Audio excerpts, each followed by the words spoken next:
Magandang araw sa inyong lahat sa pagpapatuloy ng ating kwento. Habang nagpapambuno silang dalawa, ay nagkikiskisa naman ang kanilang mga katawan. Amoy na amoy ni Alex ang pamilya na nakakaulol na halimuyak ng nobya. Sa kabila ng nangyayari sa kanila, ay nag-umpisa na rin siyang mag-iba ang pakiramdam. Lalo pat nasa pagitan lang ng kita ng nobya niya, nakapwesto ang kanyang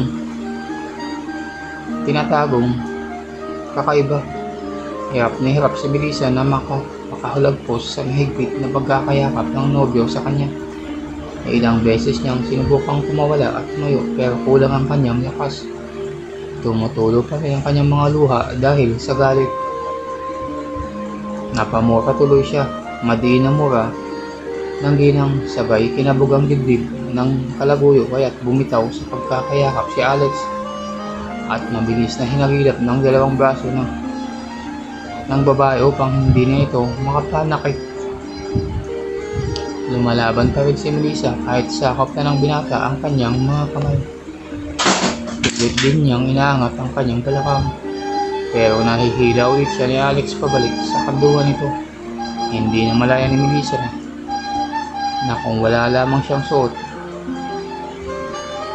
silang dalawa ay para na rin silang may ginagawa sa kanilang kasalukuyang kalagayan. Habang gumagalaw at nagpupimiglas ang siksing ginang, ay para na rin silang nagbabakbakan. Nanghihina na si Melissa at hilam na sa luha ang mga mata. Humikbi na lamang ito at sinandal ang mukha sa dibdib ng nakahigang binata. Ayoko na Alex. Mahinang sambit ni Melissa. Halos pabulong. Binitiwan ni Alex ang mga kamay ng nobya at muling ikinulong sa kanyang mga bisig ang nasasaktang kalaguyo. Mahal, patawarin mo ako, para mo ng awa. Muling pagmamakawa ni Alex, sabay haplos sa buhok ng mahal na nobya. Mula sa buhok ay bumaba pa ang paghablos ng kamay ng binata papuntang likod ng ginang. Medyo kalmado na si Melissa. Ngayon ay napansin na ng magandang ginang na magpayakap na pala sila ng nobya. At hindi lang yun, ramdam na ramdam niya ang gabakal na bagay na yun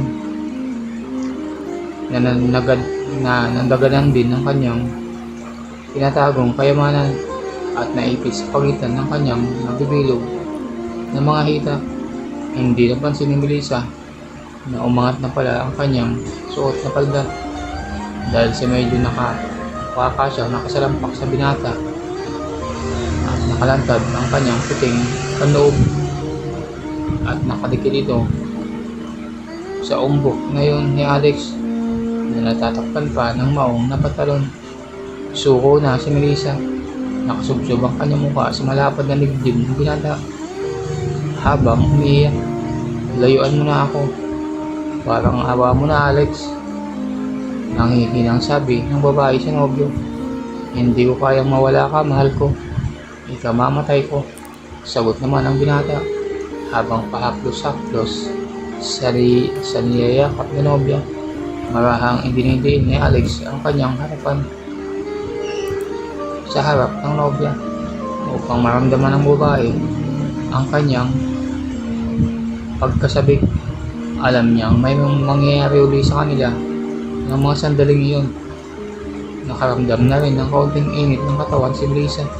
Kasabay ng pagod at pagsuko sa mga atake ng binata ay lumambot na din ang kanyang nararamdaman. Tanggap na niya sa sarili ng mga oras na yun ay muli siyang bibigay. Muli siyang magpapaubaya sa tawag ng kasalanan. Muli na naman siyang gagawa ng rason sa sarili upang ma-justify ang kanyang karupukan. Last na to sa isip ng magandang ginang. Muli niyang hinayaan ang lalaki na pukawin ang kanyang init sa katawan. Ramdam na ramdam niya ang kakaibang hulma ng binata na banayad ng tumutunggol at sumasayad sa kanyang harapan.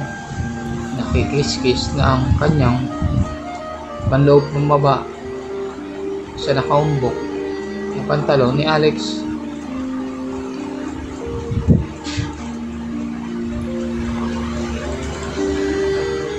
Nanatili muna sila sa kanilang posisyon. Nakahiga si Alex habang nakapatong ang magandang ginang sa kanya. Yakap at patuloy na inahalo ni Alex ang umiiyak ng magandang asawa ni Mike. Tahimik lamang si Melissa na may panakanakang higbi habang nakasubsob ang mukha sa dibdib ni Alex. Madiin ang pagkakadikit ng mukha ng ginang sa malapat na dibdib ng binata at amoy na amoy niya ang bruskong amoy ng isang lalaki. Parang ayaw nang iangat ni Melissa ang kanyang mukha dahil baka sa oras na magtama ulit ang kanilang mga mata ay hindi na niya mapigilan ang susunod na mangyayari. Ayaw niyang mag-initiate kahit alam niyang mapupunta din ang lahat sa mainit na tagpo. Alam niyang walang saysay ang kanyang paglaban, pero at least hindi kagad siya bumigay sa nararamdaman. Tahimik lang din ang binata, pero ito ay broken na.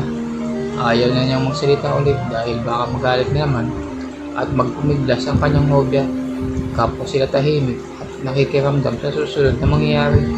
Dahan-dahan lamang ang binata sa pagkaplos sa mahabang buhok ng nobya mula sa ulo hanggang pababa sa likod, sa bewang hanggang sa likuran na nakaumbok kay Melissa.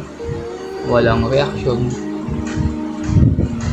ang magandang ginang, kaya naglakas loob pang ang binata at marahang pinisil-pisil ang pisngi na laman na yun sa kanyang sa likod ni Melissa.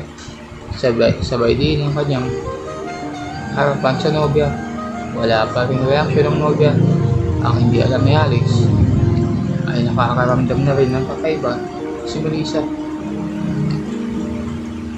kaya hinayaan lamang ang pangahas ng binata sa kanyang mga ginagawa. Sa maalindog na misis, nag-aalab na ang katawan ni Alex. Parang gusto lang kumawala sa loob ng kanyang pantalon ang isang bagay na yun. Mula sa mahinang pagdiin, ay giligiling na ng binata ang kanyang balakang para mas lalong pasiglahin ang nararamdamang init sa katawan ng nobya.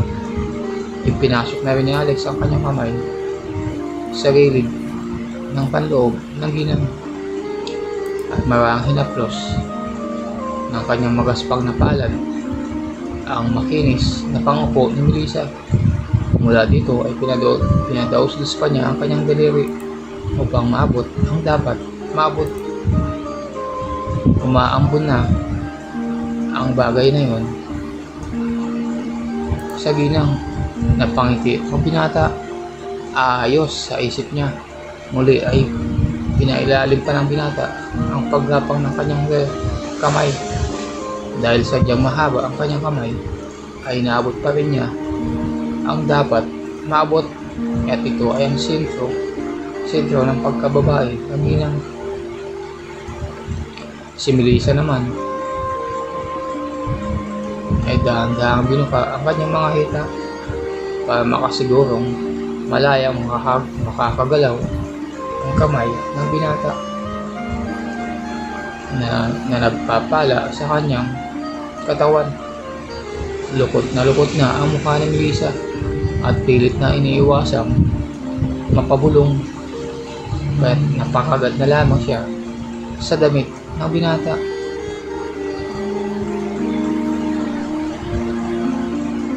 Dalawang kamay na ni Alex ang gumagalaw. Ang kaliwa ay pinagpapala ang makinis na pisngi sa likuran ni Melissa, habang ang kanan naman ay hinahagod ang dapat hagurin sa harapan ng ginang. Gusot na gusot ang suot niyang palda at ang panloob naman niyang pambaba dahil sa ekspertong kamay ng binata. Tangay na si Melissa sa ginagawa ni Alex sa kanya. Kusa nang inilapit na magandang ginang ang kanyang labi sa bibig ni Alex.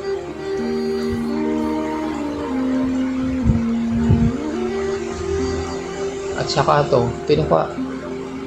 Ito ang tugon niya sa sinabi ng manyakis na nobyo.